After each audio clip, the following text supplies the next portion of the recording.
What's the great Carroll Shelby, the desert, and this Mustang all have in common? Stay tuned to find out.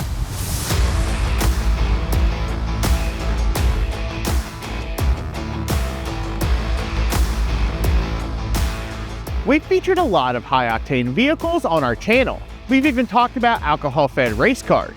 But this 1969 Mustang behind me, built by Lehn, is the only vehicle featured fueled by bourbon. That's right, bourbon. Okay, more accurately, the idea behind the build was fueled by bourbon, but we'll let Ian himself tell the story.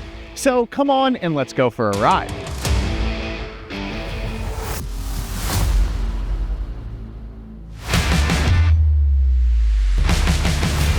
You have an interesting story on how this whole kind of project and car came about. The idea was really hashed at the dinner table, right?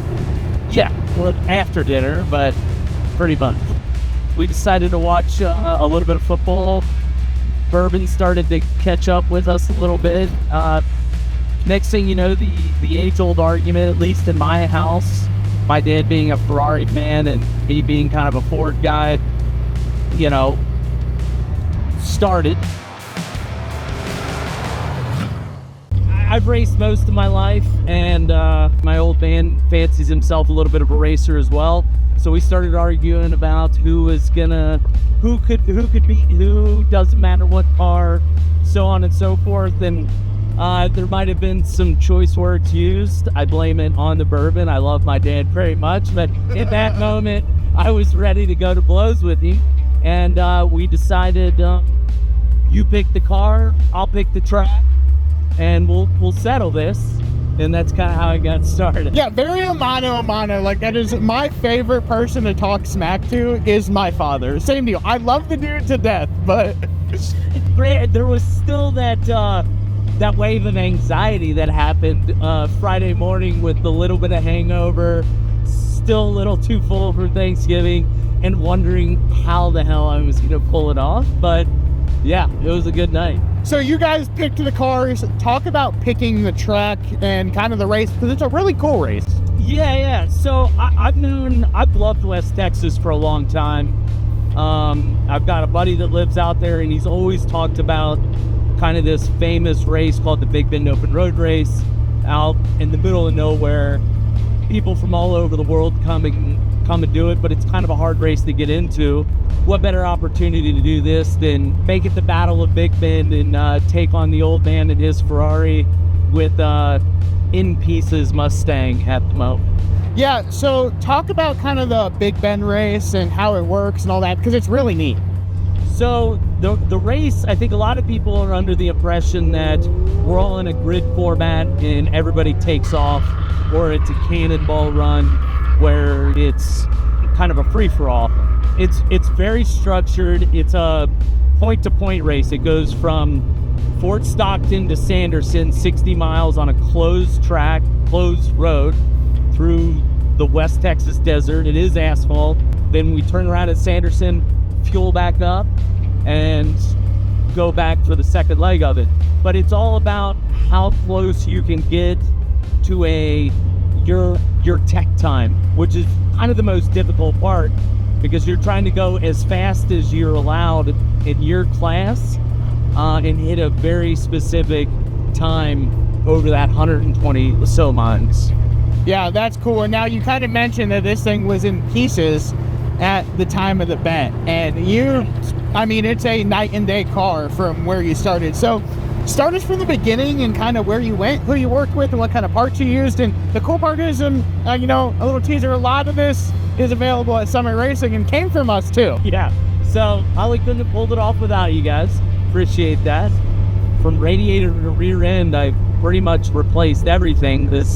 When we picked the race, I think I bit off a little bit more than I could chew. When I started talking to people are talking about sustained heat, ambient temperature, road temperature, sitting for a long period of time on the grid. I realized that even though the 351 Cleveland, which is always going to hold a place in my heart, is a great motor, the 4-speed and the stock 351 really wasn't going to be able to keep up with the sustained speed that we were going to be going after, which was something that I really had to take into account when I started the build. So I called a buddy, Kyle Fickler. I said, hey man, where do I start?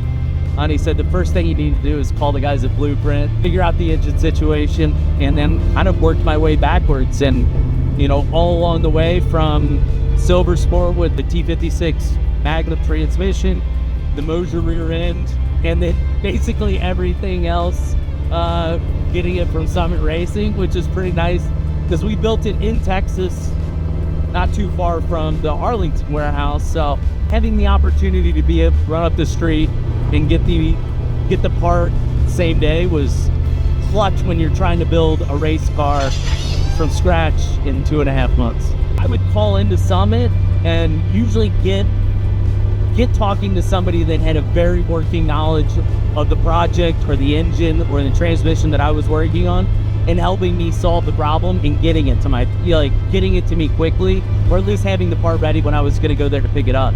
Because honestly, any delay would have put us behind where we needed to be to make the race in time.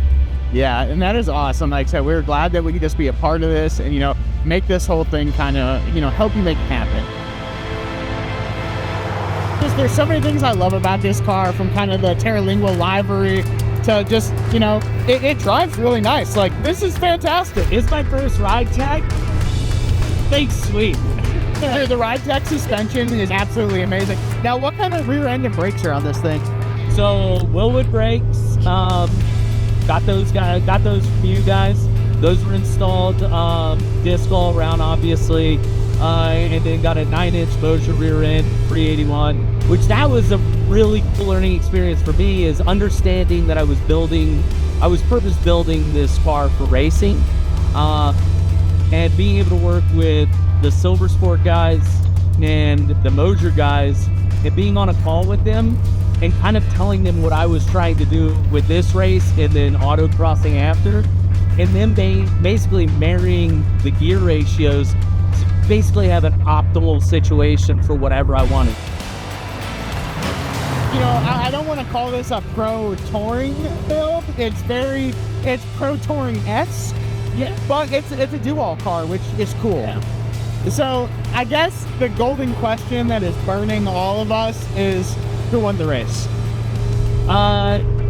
It was a close race. It was a very close race, but if you want to find out, we had a film crew follow us the whole week and even through the build, and they made a little mini series on YouTube. You can go watch it and find out just how close the race was. And we'll probably have to run it back too. So yeah, so we'll make sure to put the link to that in the description so you guys can follow along and see who won. And you know, I'm gonna be honest, I've already watched it, I know, and I love it.